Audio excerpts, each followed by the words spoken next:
ثواني ثواني ثواني ثواني، قبل اي حاجه قبل اي حاجه، حد يقلع محمد هاني اشاره القياده يا جماعه، بتعمل له مشاكل.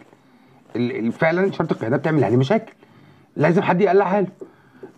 انا شايف ان احسن حد كان موجود السوليه، امام عاشور، لكن غير كده مفيش. حاله من التوهان غريب. في لعيب اسمه تيتا، والله في لعيب اسمه تيتا. اللعيب ده كلفت محمد عبد المنعم مرتين، مره في الدقيقه 11 وفي مره في الدقيقه 42 او 43 حاجه كده يعني. كلفته في المرتين، الدقيقه 11 كلفته في الستة ياردة. سبحان الله، تألق جميل لشوبير. الحمد لله الحمد، ربنا يحميك يا ابني، ربنا يحميك. لكن غير كده في توهان، في توهان فعلا غريب. انا مش فاهم ليه التوهان. الاهلي ما جاش، الاهلي ما جاش. كرة واحدة لحسين الشحات عايز يحطها زي ما حطها في اتحاد جدة. الكلام ده مش هيحصل كل مرة، هي جات لك مرة خلاص يا حسين. تاو مش موجود، مش موجود بمعنى مش موجود. موديست شاط شوطة الحمد لله من بره ال 18، غير كده ما عملش أي حاجة. مصطفى شوبير شايل كورتين، كورتين اجوان، اجوان بمعنى اجوان. الحمد لله ضيعها، الحمد لله الحمد لله الحمد لله. انا شايف شوط اول ولا اسوأ بجد، شوط وحش وحش وحش. انا كنت قاعد بتفرج على الشوط، فعلا شوط وحش. اتمنى يكون الشوط التاني لكولر رأي تاني، اللعيبه تفوق شويه، كريم نيدفيد ده يعني يغيره ولا يعمل اي حاجه. يا ابني يا مروان، بجد احنا حسينا بقيمتك. قال لي ديانج ربنا يشفيك يا رب. لكن فعلا كريم نيدفيد مش مستوى الاهلي. لعيب بعيد، بعيد بمعنى بعيد. محمد عبد المنعم النهارده بعيد، بعيد بمعنى بعيد. محمد هاني حد يقلعه شرط القياده، ده مش هينفع، مش هينفع. الشوط التاني نشوف هيحصل ايه، وان شاء الله ان شاء الله ان شاء الله بدون مقاطعه الاهلي يكسب الماتش.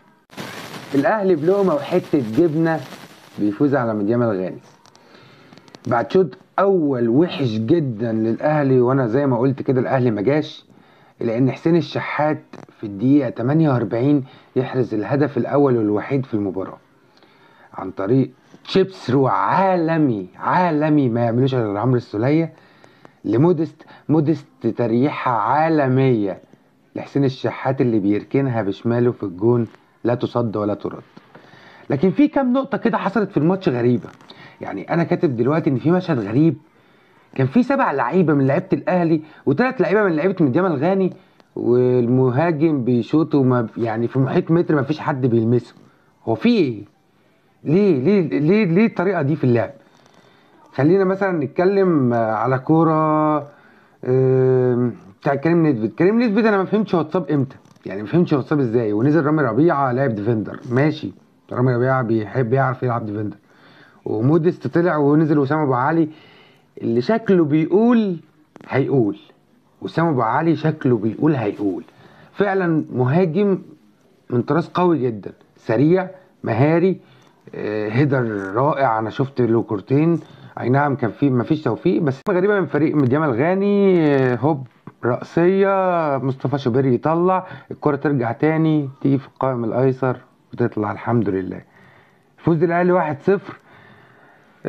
رضا سليم نزل مكان حسين الشحات. اللي رضا سليم انا شايفه كان احسن من حسين الشحات واجهز من حسين الشحات. كريم فؤاد مكان تاو، لان تاو فعلا تايه. الحمد لله 1-0 للاهلي. مبروك للاهلي وجمهوره، تصدروا للمجموعه وصعودوا لدور ربع النهائي بشكل رسمي. اتمنى يكون الايام اللي جايه الفريق الاهلي احسن من كده بكتير. اسامه ابو علي اتوسم فيه خير. لو انت من وجهه نظرك كولر كان ممكن يغير مين تاني؟ يعني كولر كان ممكن يغير من مين تاني؟ انا شايف ان كولر ادار اللقاء بطريقه احترافيه، طريقه حلوه. اي نعم احنا لعبنا شوط تاني بس، لكن الشوط الاول ما جيناش. انا شايف ان احنا لو كنا ضغطنا شويه على فرقه مديام الغاني اللي تقريبا هربانه من ثالثه اعدادي بالتيشيرت اللي هم لابسينه دول، انا شايف ان هم ما عندهمش اي ميزه. لكن لو كنا ضغطنا كنا ممكن نطلع بالماتش ده 3-4. عموما مبروك للاهلي وجمهوره، 3 نقاط غاليه. تصدرنا مجموعة وطلعنا ربع نهائي، وإن شاء الله اللي جاي أحسن من كده بكتير. وإن شاء الله الأهلي ياخد ال 12.